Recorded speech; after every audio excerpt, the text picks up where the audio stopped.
উদয়পুর নগরের রাজার একমাত্র রাজকন্যা ছিলেন মেঘলা।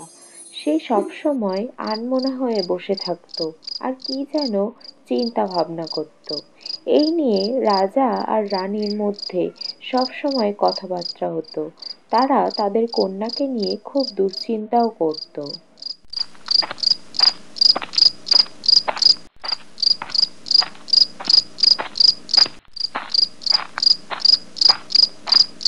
কি রে মেঘলা, এত রাতে তুই এখানে দাঁড়িয়ে কি ভাবছিস? না গো মা, আমি সেরকম কিছু ভাবছি না, আসলে ঘুম আসছিল না বলে এখানে এসে দাঁড়িয়ে আছি আর চাঁদ দেখছি। কত সুন্দর না চাঁদটা! সে না হয় বুঝলাম চাঁদ সুন্দর, কিন্তু এত রাত্রে তুই এখানে একা একা দাঁড়িয়ে আছিস। তোর বাবার তো শত্রুর অভাব নেই, কোথা থেকে কি হয়ে যায়। যা, তুই গিয়ে শুয়ে পড়।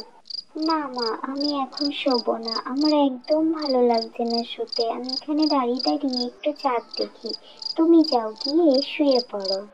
ওই কথা বললে হয়, আস্তে আস্তে শীত পড়ছে, এরকম ভাবে দাঁড়িয়ে থাকলে তোর তো ঠান্ডাও লেগে যাবে। যা, গিয়ে শুয়ে পড়। আচ্ছা ঠিক আছে, তুমি যাও, আমি একটু পরে গিয়ে শুয়ে পড়বো। ঠিক আছে, আমি তাহলে চলে গেলাম, তুই কিন্তু গিয়ে শুয়ে পড়িস।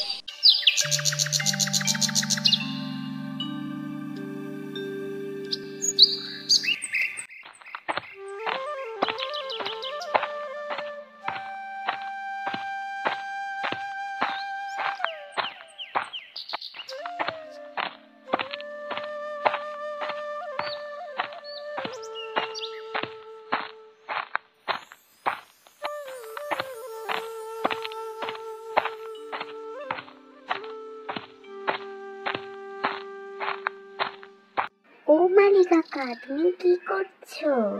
সামনে শীতকাল আসছে তো ওই জন্য নতুন নতুন ফুল গাছ বসাচ্ছি। ফুল তো তোমার খুব ভালো লাগে, তাই না সোনা মা? হ্যাঁ, তুমি একদম ঠিক কথা বলেছো, ফুল গাছ আমার খুব ভালো লাগে। লাগাও লাগাও, অনেক রকম ফুল গাছ লাগাবে, আর চন্দ্রমল্লিকা লাগাতে ভুলো না যেন। হ্যাঁ সোনা মা, তুমি একদম চিন্তা করো না, চন্দ্রমল্লিকা ফুলের চারা তো বেশি বেশি করে লাগাবো। তোমার তো কত ভালো লাগে ফুল, তাই না? ঠিক আছে, তুমি ফুল গাছ বসাও, আমি তাহলে এখন যাই।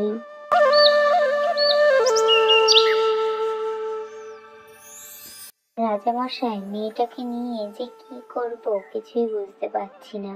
কাল রাত্রিবেলা দেখলাম বারান্দায় গিয়ে দাঁড়িয়ে আছে একা একা। হ্যাঁ রানী, তুমি একদম ঠিক কথাই বলেছো। মেয়েটা কেন যে এরকম আনমনা হয়ে থাকে আমিও বুঝতে পারি না। আমিও সেই নিয়ে খুব দুশ্চিন্তায় আছি। ওর মন ভালো করার জন্য কি কিছু একটা করবে নাকি মহারাজ? ওর মন ভালো করার জন্য আমি কি আর করতে পারি? দরকার হলে রাজ্যে একটা উৎসব ঘোষণা করে দেই। হ্যাঁ মহারাজ, তুমি এটা ঠিক কথা বলেছো, এটা করলে যদি একটু ওর মনটা ভালো হয়। তো রানী, আমি যে ঝোঁকের বসে উৎসব করব বলে দিলাম, কিন্তু এখন রাজ্যে উৎসব করার মতন পরিস্থিতি নেই। সব প্রজাদের চাষবাসের অবস্থা খুবই শোচনীয় হয়ে গেছে। তাহলে তো মহারাজ এখন উৎসব করা যাবে না, অন্য কিছু উপায় ভাবতে হবে মেয়েটার জন্য। হ্যাঁ, তুমি ঠিকই বলেছো রানী। দেখি মন্ত্রীর সাথে আলোচনা করে কিছু উপায় বার করতে পারি নাকি। হ্যাঁ, তুমি বরং তাই করো।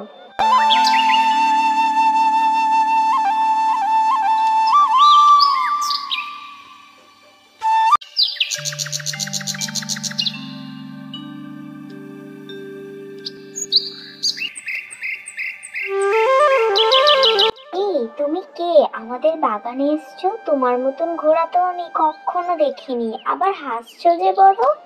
আমি হলাম মায়াবতী, আমি তোমাদের বাগানে উড়ে উড়ে এসেছি। কি বলছো কি এসব? ঘোড়া আবার কখনো উঠতে পারে? তুমি কি আমাকে পাগল পেয়েছো নাকি? না না রাজকুমারী, আমি তোমাকে পাগল ভাববো কেন? আমি সত্যি উঠতে পারি। আমার তো একদম বিশ্বাস হচ্ছে না তুমি উঠতে পারো, এটা তুমি মিথ্যা কথাই বলছো। এমা, খামোখা তোমাকে মিথ্যে কথা বলতে যাবো কেন? এই দেখো, আমার বড় বড় দুটো ডানা আছে না, এই ডানা দিয়ে আমি উঠতে পারি। তুমি কি আমার বন্ধু হবে? তুমি সত্যি বলছো তুমি উঠতে পারো? হ্যাঁ, অবশ্য ঠিকই বলছো, কারণ আমি কোনো ঘোড়ারই এরকম ডানা দেখিনি। শুধুমাত্র পাখিদেরই ডানা থাকে, আর তোমার ডানা দেখলাম। তাহলে তুমি যখন আমাকে বিশ্বাসই করছো, আমার সাথে বন্ধুত্ব করে নাও রাজকুমারী। হ্যাঁ, তোমার সাথে বন্ধুত্ব করাই যায়। তাহলে তুমি আমাকে নতুন নতুন গল্প শোনাবে তো? হ্যাঁ, তুমি আমার বন্ধু হলে আমি তোমাকে গল্প শোনাবো। চলো, তোমাকে বাবা মায়ের কাছে নিয়ে যাই।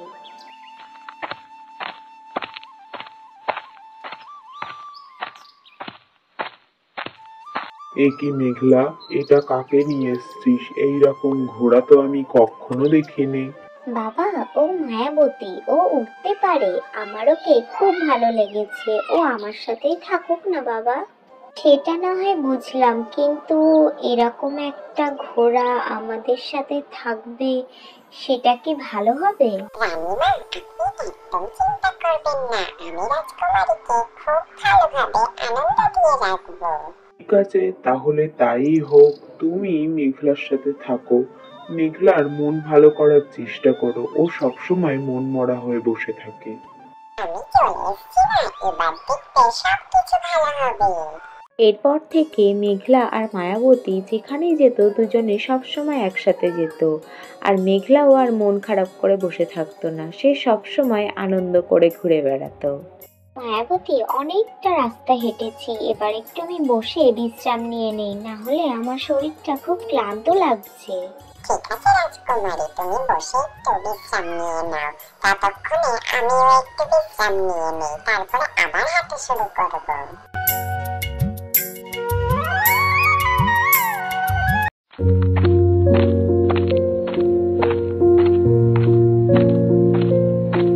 বাবা, তোমার কি হয়েছে? তুমি এরকম মন খারাপ করে বসে আছো কেন? মন খারাপ করবো না তার কি করব বল মা। আমার কোষাগার থেকে সমস্ত গয়নাগাটি অল্প অল্প করে চুরি হয়ে যাচ্ছে প্রত্যেক দিন রাতে। কি বলছো কি তুমি? কোষাগার থেকে গয়নাগাটি চুরি হয়ে যাচ্ছে? এটা কিন্তু ভালো কথা না। দাঁড়াও, আমি দেখছি।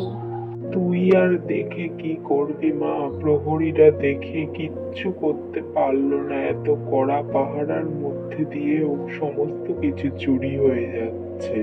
তাহলে দেখছি ব্যাপারটা মায়াবতীকে জানাতেই হবে। দেখি ও কিছু করতে পারে নাকি।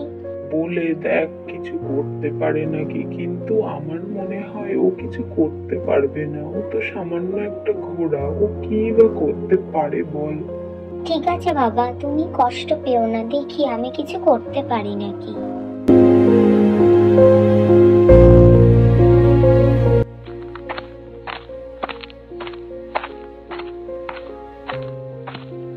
একে রাজকুমারী, তুমি এখানে একা একা দাঁড়িয়ে কি ভাবছো? আর তোমাকে কি বলবো মায়াবতী, বাবার মনটা খুব খারাপ। কোষাগার থেকে নাকি রোজ রাতে গয়না চুরি হচ্ছে। এটা কি বলছো তুমি? এটা তো খুব ভালো কথা নয়। আচ্ছা ঠিক আছে, আমি দেখছি ব্যাপারটা। বাবা বলল প্রহরীরাও নাকি পাহারা দিচ্ছে খুব ভাবে, তাও কিছু করতে পারছে না। তুমি কি পারবে? একবার চেষ্টা তো করে দেখি কি করতে পারি। তুমি এত চিন্তা করো না, সব ঠিক করে দেবো আমি। ঠিক আছে, তাহলে তুমি কিছু একটা করো, তোমার উপরেই ভরসা রইলো।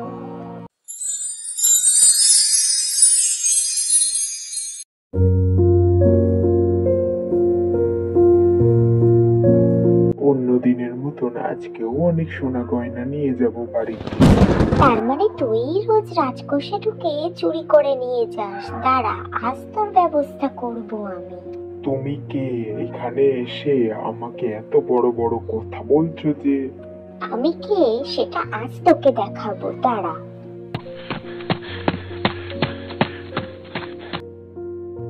আমাকে ক্ষমা করে দাও, আমি আর কখনো চুরি করব না। আমার খুব বড় অন্যায় হয়ে গেছে। তোকে তো আজ আমি ছাড়বো না, তোর ব্যবস্থা আজই আমি করবো।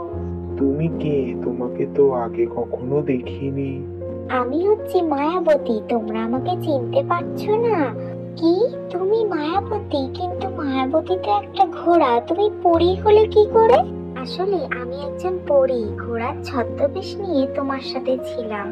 একদিন দূর থেকে দেখি তুমি মনমরা হয়ে বসে আছো, তাই তোমাকে সঙ্গ দিতে তোমার সাথে এসেছিলাম।